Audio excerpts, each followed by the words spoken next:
Ich bin Imam, Muslim und homosexuell. Das ist für mich kein Problem. Ganz im Gegenteil.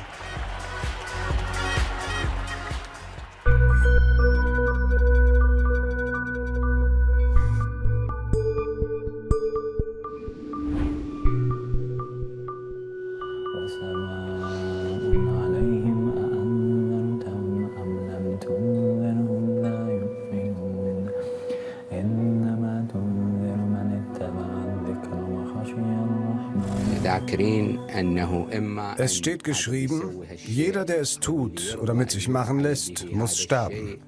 Man soll sie von Türmen werfen, unter Mauern begraben oder verbrennen.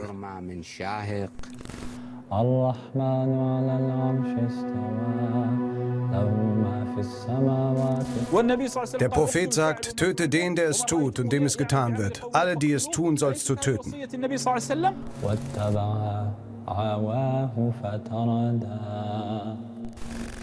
Deshalb, meine Brüder, steht auf Homosexualität die Todesstrafe. Ist Ludovic Mohamed Zahid also zum Tode verurteilt? Der 39-jährige Franzose mit algerischen Wurzeln ist Imam, ein islamischer Geistlicher und lebt offen schwul.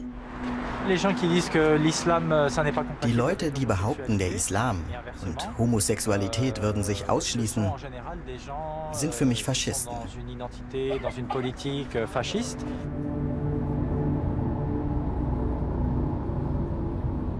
Zahid ist der erste Imam Europas, der sich traut, ein Tabu zu brechen. Er will Vorbild sein und den überwiegend konservativen Religionsgelehrten zeigen, dass es auch einen sexuell toleranten Islam geben kann. Daraus ist in Europa eine Bewegung entstanden. Sie nennt sich Inklusive Moschee. Gleichgesinnte schließen sich zusammen und treffen sich an allen möglichen Orten zum gemeinsamen Gebet. Wir haben gerade den Vorschlag, man möge das Ganze ein bisschen anders arrangieren, weil normalerweise sagt er, macht er seine Veranstaltung eher im Sitzen. Das klingt so, sieht so ein bisschen aus wie Vortragssituation. Sind zu formell, zu steif. Is it fine with you? Totally, yes. Die Liebe Gottes, glaubt Zahid, fällt auf alle Menschen. Deshalb umarmt Allah auch Schwule, Lesben oder Transsexuelle. Dass seine Interpretation des Islam ihm Morddrohungen einhandelt, nimmt er in Kauf. Natürlich ist es gefährlich, das sollte man nicht unterschätzen. Aber die Gefahr betrifft uns alle. Am Anfang war es viel gefährlicher. Es war für viele ein Schock, eine Revolution. Wenn mich heute jemand angreift, stärkt das nur den Willen der anderen, weiterzumachen. Salam. Wir beginnen mit einem Dhikr, einer sophistischen Meditation. Ganz entspannt, das ist einfach nachzusprechen. Für die, die Arabisch können, aber auch für die, die die Sprache nicht beherrschen. Allahu, Allahu, Allahu, Allahu, Allahu, Allahu. Zahid predigt einen Islam ohne Dogmen und Verbote. Jeder soll die Freiheit haben, seinen persönlichen Bezug zu Gott aufzubauen. Deshalb dürfen hier Frauen und Männer gemeinsam beten, egal ob homo- oder heterosexuell.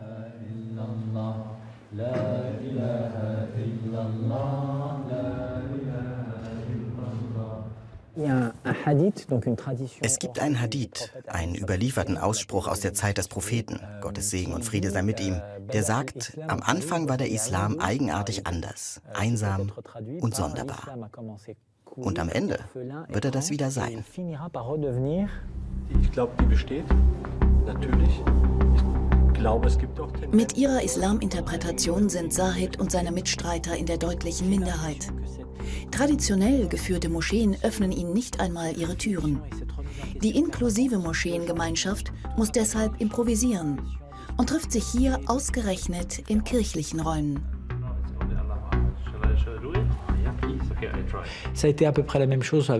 Wir sind in einer ähnlichen Situation wie die Protestanten zur Zeit der Reformation im 15. und 16. Jahrhundert. In 100 oder 200 Jahren werden die progressiven Muslime zwar nicht in der Mehrheit sein, obwohl, wer weiß, aber sie werden finanziell unabhängig sein, eigene Imame ausbilden und eigene Gebetsorte haben. In Deutschland zwischen Konservativen und Liberalen, das haben wir vielleicht in Frankreich so nicht, diese Begrifflichkeiten, diese Label.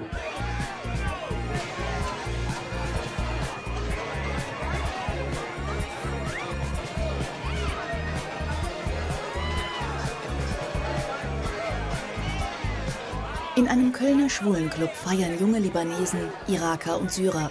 Viele von ihnen sind Flüchtlinge.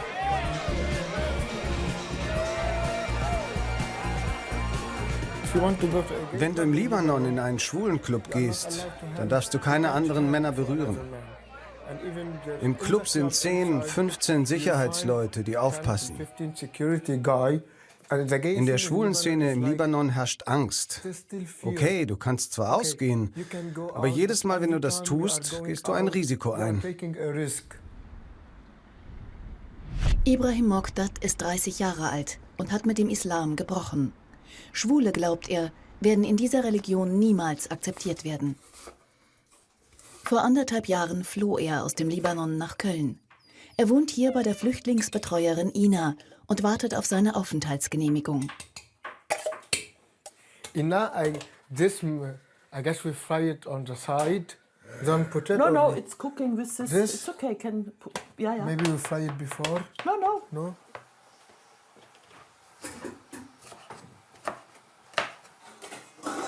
Im Libanon landete er wegen seiner Homosexualität im Gefängnis und er lebte in ständiger Angst. Einmal lockte ihn ein Schwulenhasser zu einem falschen Date in eine Wohnung und verprügelte ihn. Am Ende kam es sogar noch schlimmer. He just pushed me from the balcony. Er stieß mich vom Balkon. Danach kam er runter. He came down. Ich hatte keine Angst vor dem Fall. Ich spürte nichts, als er mich runterstieß. Ich fühlte gar nichts.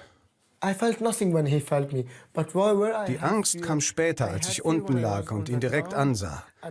Ich sah den Hass in seinem Gesicht. Er sagte, schäm dich, du bist doch Muslim. Du Arschloch, schäm dich, du heißt Ibrahim. Es ist Ramadan, Allahu Akbar, Allahu Akbar. Ramadan, Allahu Akbar, Allahu Akbar.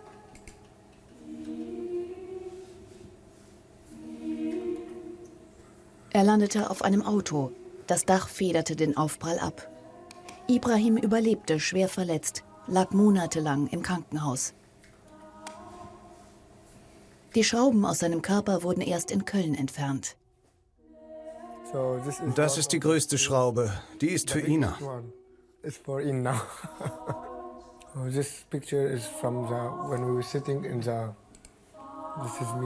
Als er wieder laufen konnte, floh er über die Balkanroute nach Deutschland. Zu seiner Familie im Libanon hat er keinen Kontakt mehr. Nach dem Angriff fühlte er sich behandelt wie ein Aussätziger.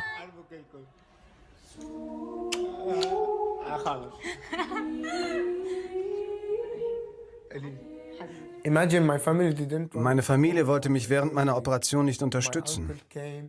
Mein Onkel sagte, später, wenn du einen Job hast, bezahlst du mir das alles zurück. Und zu Hause sperrten sie mich in einen Raum, nur mit einem Bett und kamen nur rein, um mir Essen hinzustellen. Es war so hart. Und irgendwann, wenn du immer so bestraft wirst, dann...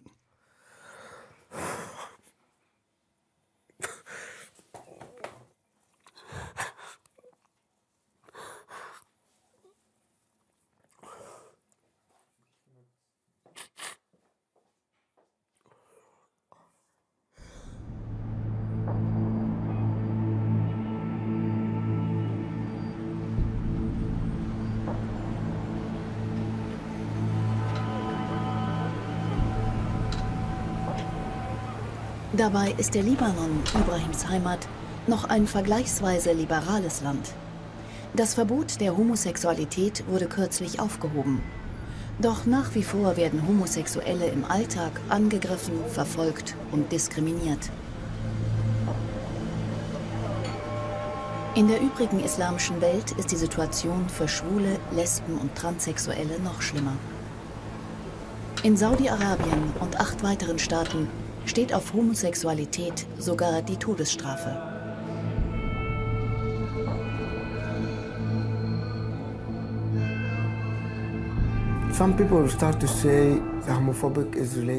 Manche Leute sagen, die Homophobie hat mit der Kultur, der Gesellschaft oder den Traditionen zu tun. Aber worauf beruht die Kultur? Woher kommen die Traditionen? Sie basieren auf der Religion. Ich glaube, dass der Grund für den Schwulenhass die Religion ist. Bei jedem homophoben Angriff sagen die Täter, es ist gegen den Willen Gottes.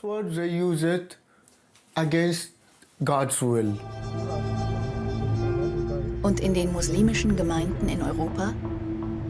Da meint Ibrahim, sieht es auch nicht viel besser aus. Er lädt uns ein zum Sofra-Dinner, eine Art Stammtisch für schwule muslimische Flüchtlinge.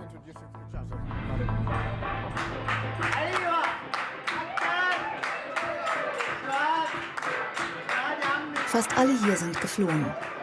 Zu Hause haben die meisten Schreckliches erlebt, fast immer im Namen des Islam. Wie tief die Angst vor Verfolgung sitzt, auch in Europa, zeigt sich daran, dass viele hier nicht gefilmt werden möchten. Aus Sicherheitsgründen darf auch der Ort des Dinners nicht genannt werden. Als ich herkam, war ich voller Hass, abgekämpft und voller Schmerzen. Im letzten Jahr war ich überall in Deutschland und entdeckte so viele Dinge. Was früher verboten war, kann ich jetzt genießen. Und ich werde endlich respektiert.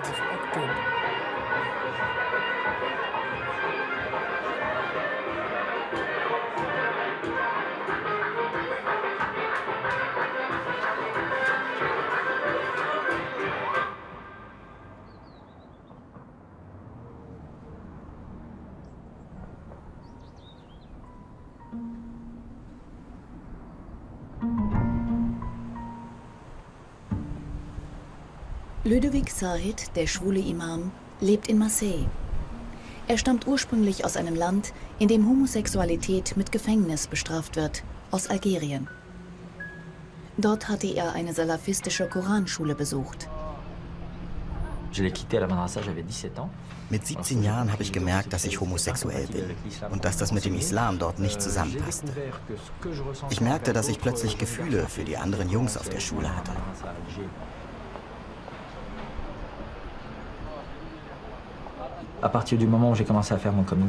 Nach meinem Coming-out habe ich dann erstmal mit der Religion aufgehört. Es war einfach zu hart. Ich konnte den Glauben nicht trennen von der klassischen, faschistisch-patriarchalen Homophobie. Ich dachte damals, der Islam wäre schuld und die arabische Kultur. Ich wollte daher so weit weg wie möglich von dieser Kultur und vom Islam.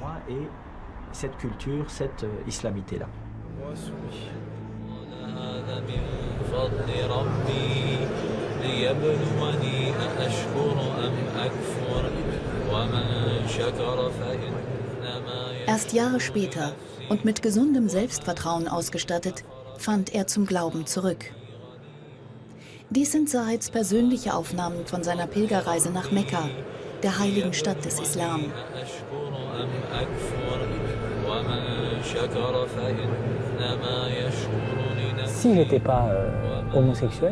Wenn ich nicht schwul wäre, dann wäre mein Islamverständnis wohl genauso wie das meiner ehemaligen Lehrer.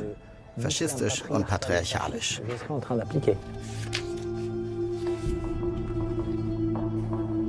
Er studierte den Koran, lernte ihn auswendig und stellte bei erneuter Lektüre fest, dass da nirgendwo etwas von Verbot oder Todesstrafe für Homosexualität geschrieben stand. Wie aber begründen muslimische Gelehrte ihre Verurteilung der gleichgeschlechtlichen Liebe? Die meisten Leute, die die Homosexualität verdammen, begründen das im Nachhinein mit Koranversen, von denen sie behaupten, die hätten mit Homosexualität zu tun. Ich kann Ihnen die Verse über Sodom und Gomorra zitieren. Da geht es nicht um Homosexualität, sondern um Vergewaltigung, Gewalt und Leute, die nicht gastfreundlich sind.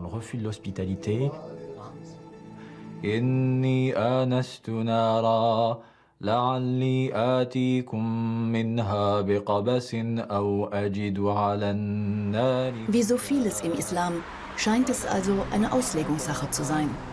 Und seine Auslegung verbreitet Ludovic Mohammed Zahed wie ein Wanderprediger auf Vorträgen und in Gebetskreisen in ganz Europa.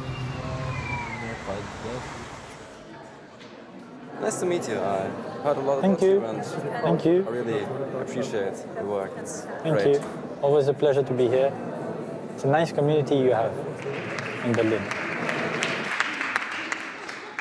Immer und überall predigt er, dass der Islam nicht homophob sei. Für Hass und Gewalt gegen Schwule in der arabischen Welt hat er eine andere Erklärung.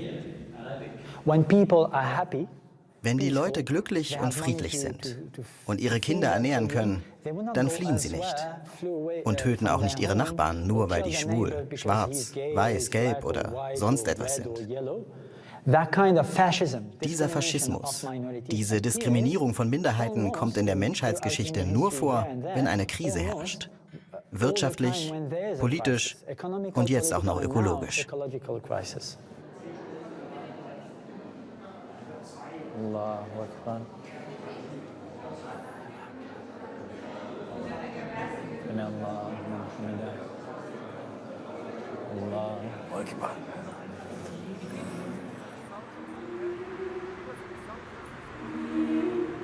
In eine traditionelle Moschee wie diese hier in Köln würde Ibrahim nicht mehr gehen. Aber auch den liberalen Islam, den Zahed predigt, hält er für einen Wunschtraum.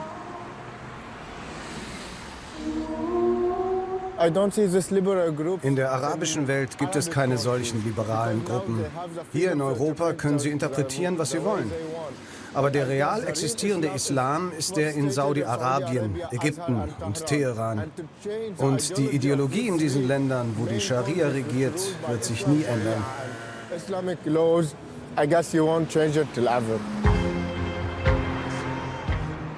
Er ist fertig mit dem Glauben.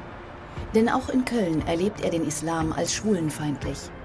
Und das ist nicht nur sein subjektives Gefühl.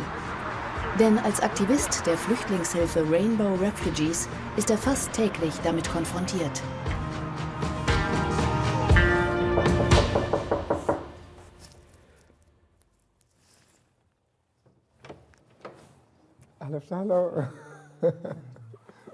Zum Beispiel mit der Geschichte dieses Irakers, der sich als Frau fühlt und Maria nennt. Ibrahim besucht Maria in der neuen Wohnung. Zuvor hatte sie in einem Flüchtlingsheim gewohnt.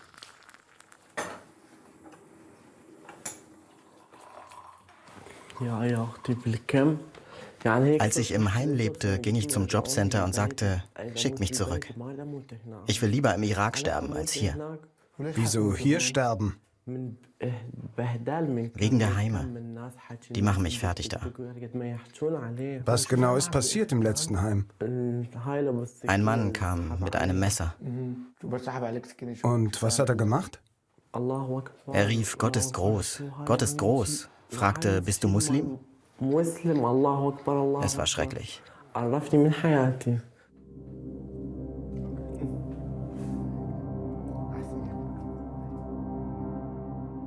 Maria lief weg und kam gerade noch davon. Andere hatten weniger Glück. 2 Ostafrikaner, die anonym bleiben wollen. Sie wurden im Flüchtlingsheim von einem Algerier niedergestochen.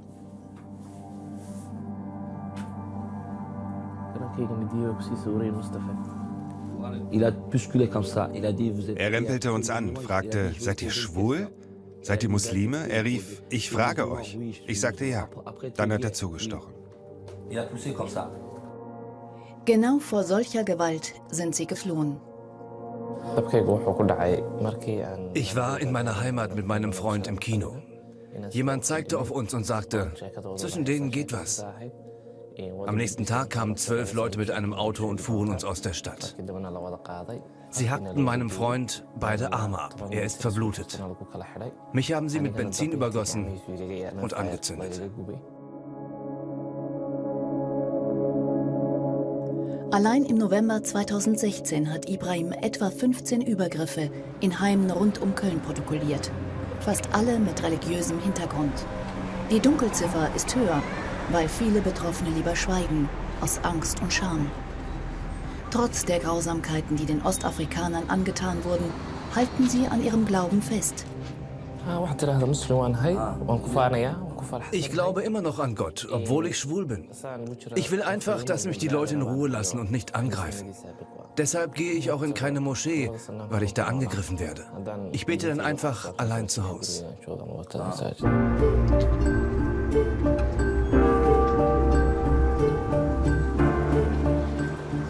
Ibrahim kennt viele homosexuelle Flüchtlinge, die mit dem Islam hadern, aber doch an ihrem Glauben festhalten möchten.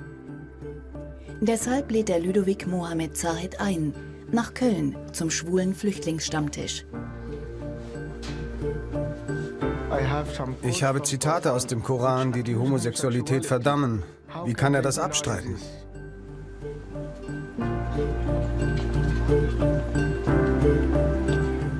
Der liberale Prediger nimmt die Einladung nach Köln an. Ich will ihnen helfen, mit sich selber klarzukommen.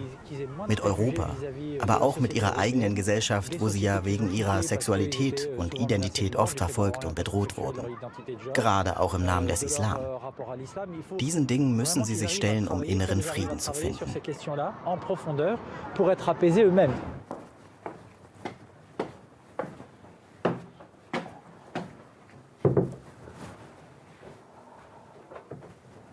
Hello.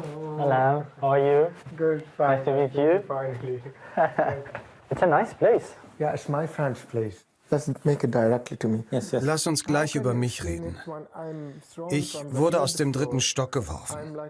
Ich lag wie ein totes Huhn auf dem Boden.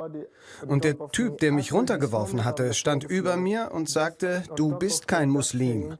Du sollst sterben. Allahu Akbar, Allahu Akbar. Das ist meine Erfahrung. Wie kannst du behaupten, dass das nicht der Islam ist? Als ich Teenager war, wurde ich geschlagen. Mein Bruder brach mir meine Nase und meinen Kiefer. Mein Vater beleidigte mich jeden Tag. Jetzt ist das anders. Ich habe meinen Platz in der Familie. Es gibt immer noch Leute wie mein Onkel aus Katar, der sagt, ich schicke jemanden, der dich umbringt. Aber die Drohung und die Gewalt haben nicht funktioniert. Ihr Ziel war es, aus mir einen heterosexuellen Mann zu machen. Das hat nicht geklappt. Wir müssen akzeptieren, dass wir immer eine Minderheit sind. Aber das heißt nicht, dass wir einfach aufgeben dürfen. Aber wie soll ich religiös leben in einer Gesellschaft, die mich aufgrund dieser Religion hasst? Vielleicht können wir darüber heute Abend sprechen. Es geht um meine persönlichen Entscheidungen. Ich bin nicht hier, um den Leuten zu sagen, was sie tun sollen. Ich kann erzählen, wie ich es gemacht habe. Gut.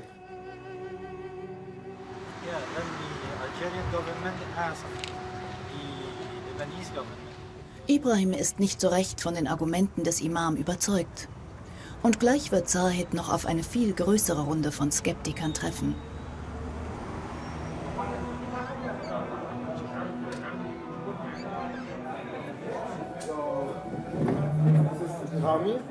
Hello again. Maria. Maria. Das Interesse an Zahids Theorie von einem liberalen, auch für Schwule und Transsexuelle offenen Islam ist groß. Wir gründeten die erste inklusive Moschee Europas. In Moscheen finden die Machtkämpfe und Spannungen innerhalb der muslimischen Gesellschaft statt. Wir wollten unseren Leuten daher helfen, damit sie sich frei machen können. Von Dogmatismus, aber auch von Rassismus und Islamophobie.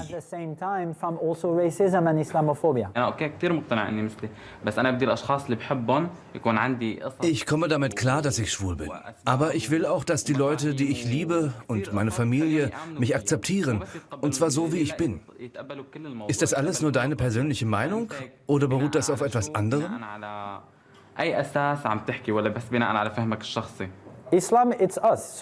Der Islam, das sind wir.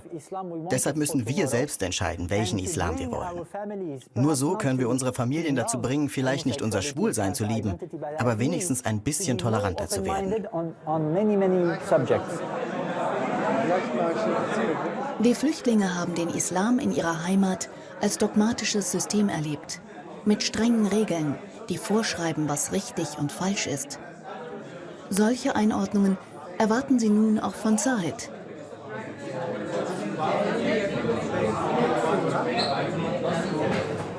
Eine Frage noch. Stimmt es, dass wenn zwei Männer miteinander schlafen, der Thron Gottes wackelt? Ist das eine Überlieferung? Wenn ein Mann einen anderen liebt, wackelt doch nicht der Thron Gottes. Das ist unmöglich. Das verstehe ich nicht. Ich rede nicht über Liebe, ich rede über Sex. Das ist unmöglich. Das ist eine falsche Überlieferung. Wenn zwei Männer sich lieben, wackelt doch nicht Gottes Thron. Wie soll ein Mensch, der liebt, so etwas anrichten? Das ist eine Lüge.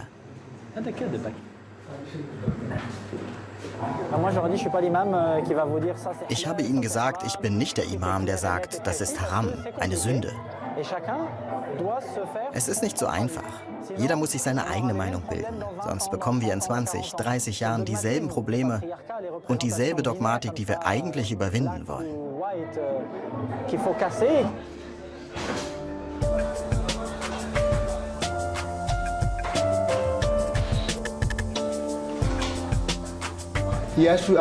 Das ist alles toll, wie er über uns denkt, aber er verkörpert doch eine kleine Minderheit, höchstens 5% der Muslime. Wie kann er die restlichen 95% von seiner Idee überzeugen?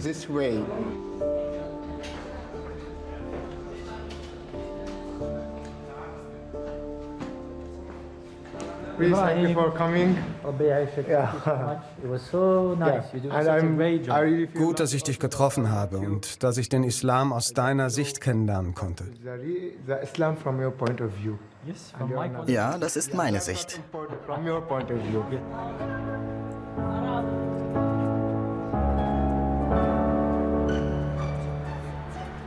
Wirklich überzeugt hat Zahid Ibrahim und seine Freunde nicht. Trotzdem war der Besuch des Imams nicht umsonst.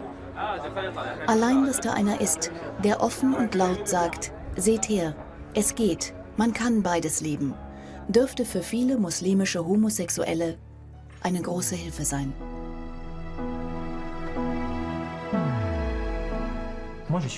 Ich bin absolut dagegen aufzugeben. Zu sagen, macht mit dem Islam, was ihr wollt. Seid homophob, tötet Schwule. Ich halte mich raus, weil ihr mich aus der Religion gedrängt habt. Nein, wenn du aus einer muslimischen Familie kommst, ist es egal, ob du gläubig bist oder nicht.